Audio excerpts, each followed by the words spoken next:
2025년 1월 6일 월요일 새벽 기도입니다.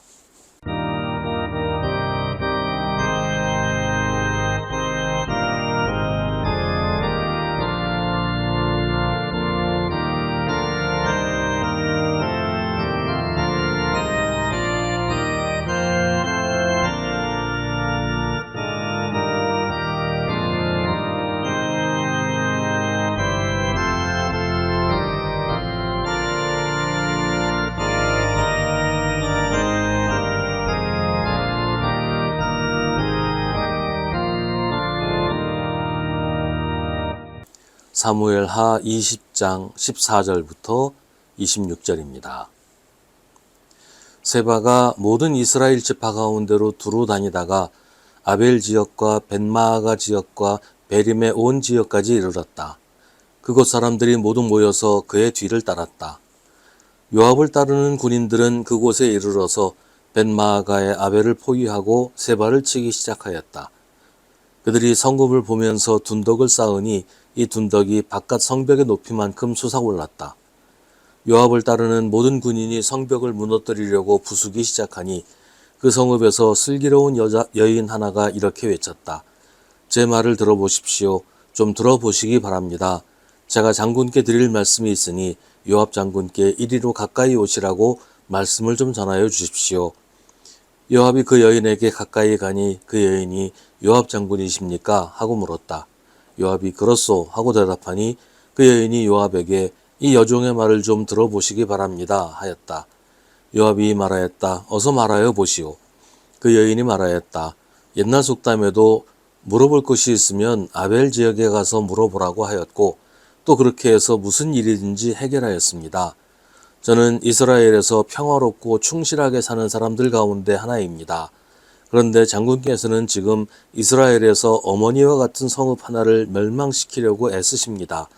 왜 주님께서 주신 유산을 삼키려고 하십니까? 요압이 대답하였다. 나는 절대로 그러는 것이 아니요. 정말로 그렇지 않소. 나는 삼키거나 멸망시키려는 것이 아니요.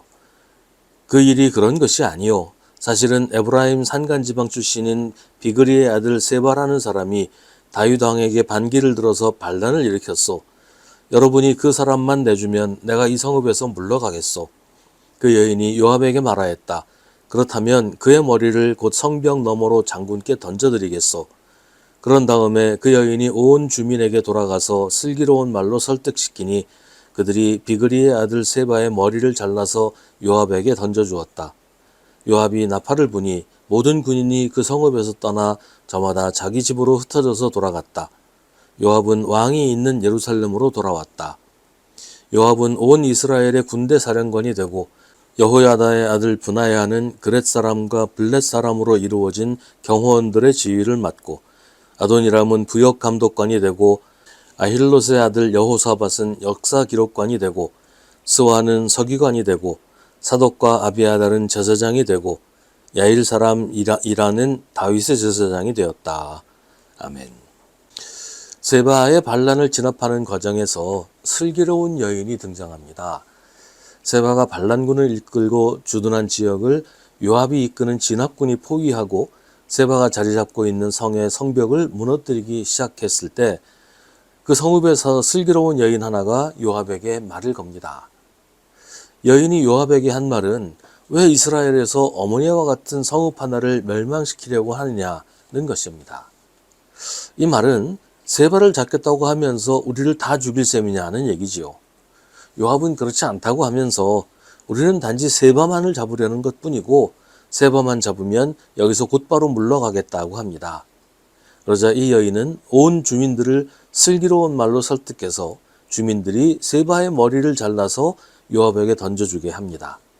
그러자 요압은 곧바로 그 성읍을 떠납니다.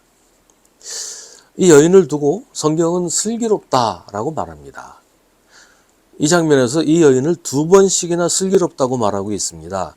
이 여인을 슬기롭다고 하는 이유는 이 여인이 아주 중요한 사실을 일깨워주고 있기 때문입니다.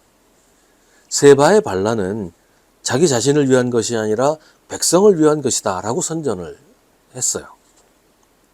더 이상 다윗에게 기대할 것이 없으니까 다윗을 왕으로 섬기지 말자. 우리끼리 잘 살자는 것이었습니다. 세바를 진압하는 다윗의 명분도 백성을 위한 것이었습니다. 나라가 평안해야 백성들이 잘 살 수 있으니까 세바의 반란을 진압해서 나라를 평화롭게 하고 백성들을 편히 살게 하겠다는 것이지요. 그런데 그 과정에서 피해는 고스란히 백성들이 받게 됩니다. 슬기로운 여인의 말대로 이 성읍에서 세바의 반란군과 요압의 진압군이 전투를 하면 죽어나는 건 그 성읍의 백성들 뿐이에요. 성읍은 파괴되어 폐허가 될 것이고 백성들은 전투 중에 수도 없이 죽게 될 겁니다. 슬기로운 여인은 그게 과연 누구를 위한 것이냐고 묻는 겁니다. 그게 정말 백성을 위한 것이냐? 그게 나라를 위한 것이냐? 모두 자기 권력을 지키려고 하는 것이지 그게 백성들과 무슨 상관이 있느냐라는 거예요. 이 여인이 말하는 것은 무엇이 본질이고 무엇이 중요하냐는 겁니다. 왕도 중요하고 반란은 진압해야 하지만 그보다 더 중요한 건 백성이고 백성들의 삶이라는 겁니다. 나라를 위한다고 하면서 국민을 죽이면 그게 나라를 위한 겁니까? 나라를 위한다고 하면서 국민들에게 총뿌리를 겨누고 나라를 위한다고 하면서 국민을 잡아가두면 그게 나라를 위한 것이 될 수 있나요? 나라는 국민이고 나라를 위하는 것은 국민들이 걱정하거나 불안해하지 않고 편안하게 살도록 하는 겁니다. 성경이 이 여인을 2번씩이나 슬기롭다고 말하는 것은 무엇이 중요한지를 바로 알았고 사람들이 그걸 깨닫도록 일깨워 주었기 때문입니다. 지금 이 상황을 가장 적은 피해로 끝내는 길은 세바만 없어지면 되는 거예요. 그러면 온 성읍이 무사하고 사람들도 아무도 죽거나 다치지 않게 될 것입니다. 슬기로운 여인은 그것을 알았고 사람들이 그것을 깨닫도록 설득했습니다. 그리고 정말로 가장 적은 피해로 상황을 종료시켰습니다. 지금 우리나라의 상황에서도 이런 지혜가 필요합니다. 이 모든 일이 결국 누구를 위한 것인가, 무엇을 위한 것인가를 정확하게 보고 거짓된 것을 가려내고 정말 중요한 것을 밝히는 지혜가 필요합니다. 모두가 국민을 내세우고 국가를 내세우지만 누가 정말 국민을 위하는지, 어떻게 하는 것이 국민을 위하는 것인지 분별할 줄 아는 지혜가 필요합니다. 국민을 희생시켜서 나라를 구한다는 사람은 거짓말쟁이입니다. 그건 자기 권력을 위해서 하는 일일 뿐입니다. 국민이 불안해하지 않고 안전하고 편안하게 살게 하는 것만이 국민을 위하고 국가를 위한 일입니다. 우리 시대에도 이런 슬기로운 사람이 필요하고 우리 모두가 이런 슬기를 배워야 합니다. 하나님이 인정하신 이런 슬기를 교회와 그리스도인들이 가질 수 있도록 기도해야 할 것입니다.